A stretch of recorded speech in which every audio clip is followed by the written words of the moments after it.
Araceli Caro, and I will be doing a monologue as the character of Michelle from Interstate and from the character of Angie from Patter for the Floating Lady. No one would believe me. They kept saying that I needed help, that I was going crazy. So what if I was a little depressed after Adam was born?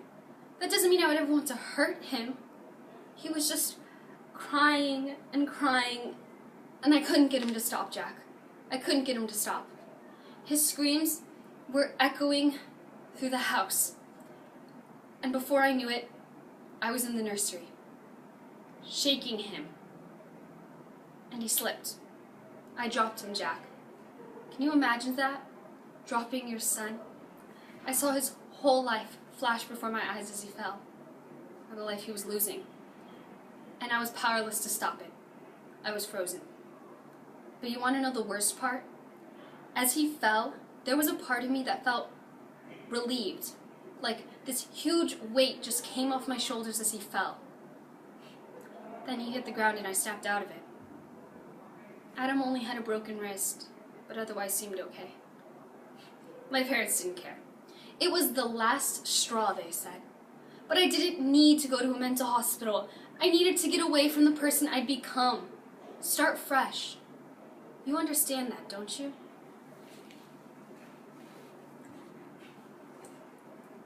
Oh yes, I loved you. So many things.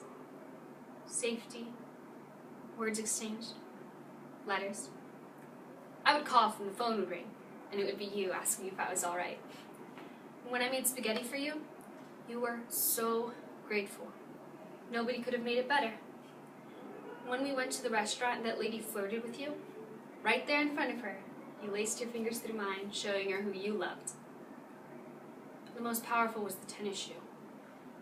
My God, I cried.